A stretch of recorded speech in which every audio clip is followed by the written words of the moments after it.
Hello crafty friends, welcome to day 27 of Die Cut December 2024. Today I'll be using these dies to create a wedding congratulations card for you, and I'll be following this sketch. Feel free to take a screenshot now if you'd like to keep a copy for yourself. The first thing I did was place my die on a piece of smooth white card that I'd cut out with a stitched rectangle die. I did try cutting this out several times, and the first couple of times the letters didn't cut out very well. So I created a little mini shim which I lay on top of the die where the letters were, so that there was a little bit of extra pressure there when I ran it through my die cutting machine, and that made everything cut through beautifully.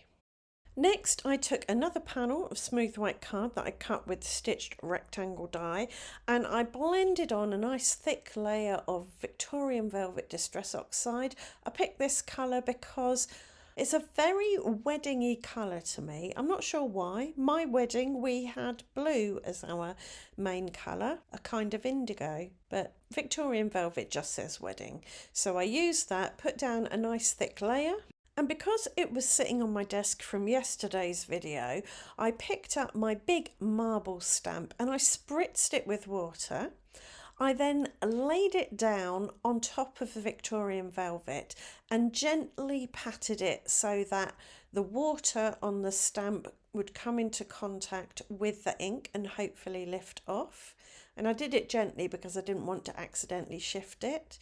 And when I peeled up my stamp, it did indeed lift some of the colour to leave a lovely marbled texture. I then gave that a good dry with my hairdryer and then spattered on the very last little bits of my pale gold metallic paint. And that was my background done. Once it was dry, I used tape runner to put it on a card blank, leaving a little white border all the way around the outside.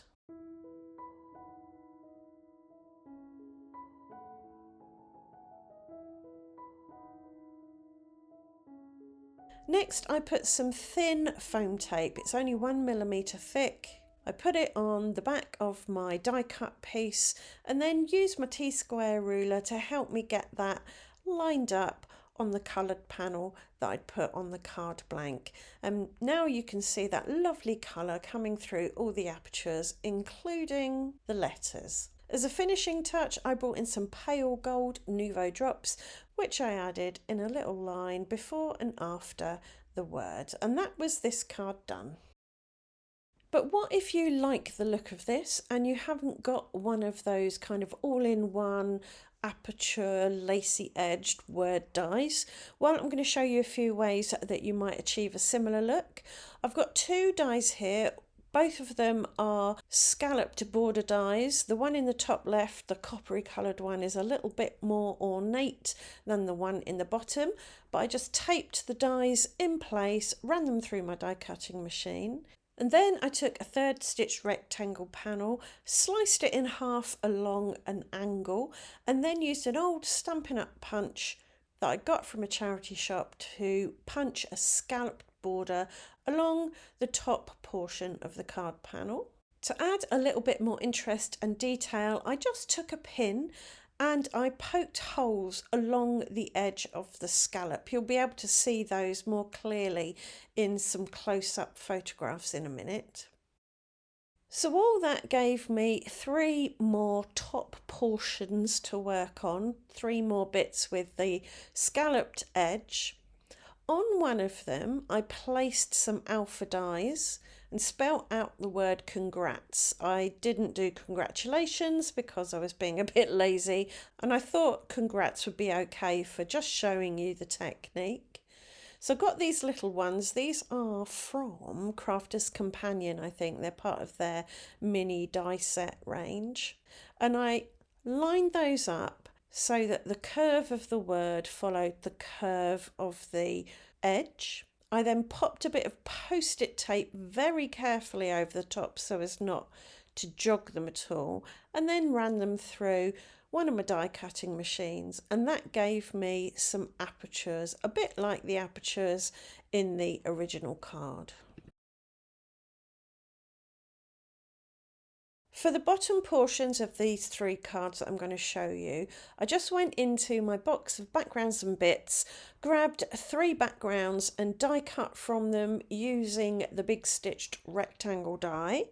And to glue this first congrats piece down, I just put high tack glue on the back, gently daubed it over the letters so that those bits got glue. I didn't bother with foam tape this time. I thought I'd just put the white portion straight onto the background. Once that was stuck in place, I took the innards of the words, the middle of the O, the A and the R, and dipped those in glue and then popped those in place so it reads properly. For my next set of letters, my next congrats, I decided just to die cut the letters and stick them on top of the white portion. I just again picked a piece of green cardstock from my box of backgrounds and bits that would complement the piece that I'd chosen to put on the bottom. And again, I used high tack glue for my adhesive. I just dipped the letters in and then stuck them in place. I chose high tack glue because it's tacky, as the name suggests, and it stops things getting accidentally knocked before the glue has dried. So I knew when I stuck my letters down they were going to stay where I put them. You do have a little bit of time before the adhesive sticks really well, and that was really good in this case because I got really confused at one point and spelt congrats wrong. I put the O where I should have put the G, but fortunately I was able to remove the O and put the G over the slightly mucky area left behind. For the bottom portion of this card, I chose an embossed panel that had a little bit of teal and green luscious powders in the embossing, and this was something I made during one of my embossing folder videos. I do have a whole playlist of embossing folder videos. If you'd like to watch that, check out the playlist section on my channel. For this last card, I took the piece that I'd cut with the Stampin' Up punch and I put it on a bit of card that I'd made during, I think it was my 16 ways of using shimmer sprays video. Again, you'll find that on my channel. I'll leave a link in the video description.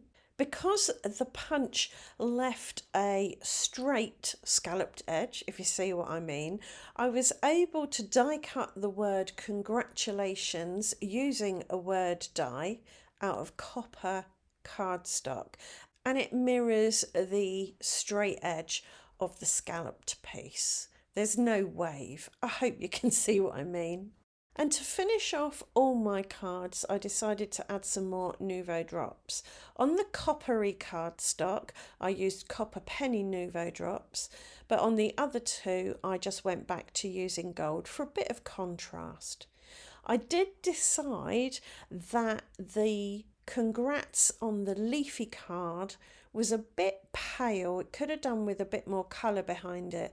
So I grabbed a couple of green colouring pencils that were on my desk and I filled those in. It's not quite the right green, but it just demonstrates that you can add a bit of colour to things if it needs a bit of a boost, and coloured pencils can be a really useful tool for that.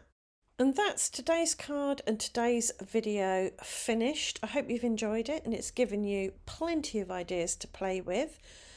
It also brings us to the end of my A to Z of themes and occasions.